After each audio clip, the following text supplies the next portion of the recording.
That night, boom, Tony had never talked to me about this before, called me up and goes, hey, I talked to Ricky, and Ricky says that you came into a little bit of money. He says, you know, I believe in you, I believe in the product, and, you know, I want to see how I can get into the business. I have a different suggestion. Why don't you invest in the business? And I was like, oh,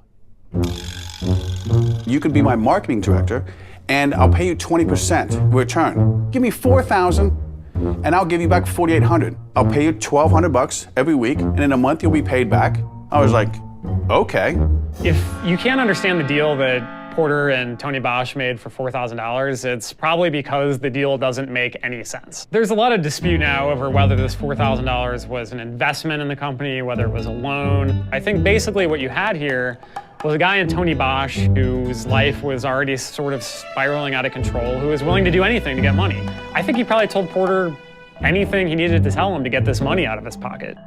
Ricky asked me, he goes, you sure you want to do this? I said, Ricky, I've been asking you guys every month for let me do the marketing. He was like, well, I just want to make sure, you sure you want to do this? And so I wrote a check to Biogenesis for $4,000. Porter Fisher makes this investment, right? And so he thinks he's part of this Biogenesis team. By no means is he part of the Biogenesis team. Okay, let's find out, what can I do here? I set up a whole Gmail account for everybody there. Him, Ricky, his dad. I was doing things to make this business a real business. I said, Ricky, let's do something on a website. I'm going to build your website for you. Let's designate what the packages are. Let's figure out what our cost is. What do we charge for testosterone? And he goes, well, if we get the prescription, it costs $100 if we get it from Dr. Pedro. And I was like, okay, well, where else? He goes, unless we get it from Oogie.